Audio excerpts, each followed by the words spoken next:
26শে ফেব্রুয়ারি 2019 সালে বালাকোট বিমান হামলা হয়।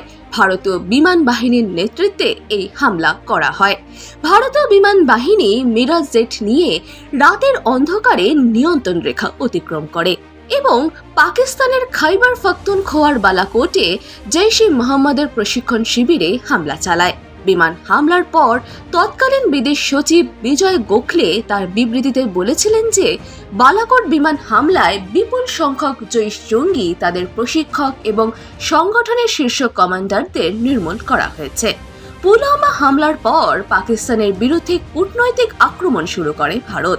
14 ফেব্রুয়ারি 2019 সালে জম্মু ও কাশ্মীরের পুলওয়ামায় এক সন্ত্রাসবাদী হামলায় 40 সিআরপিএফ কর্মী শহীদ হন। সেই ঘটনার প্রতিশোধ নিতেই বালাকোট বিমান হামলা চালানো হয়।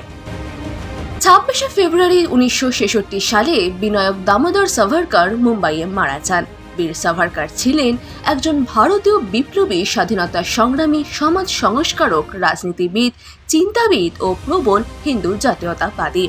বীর সাভারকরকে হিন্দু জাতীয়তাবাদী মতাদর্শের জনক বলা হয়। সাভারকর হিন্দু রাষ্ট্র হিসেবে ভারতের ধারণাকেও সমর্থন করেছিলেন।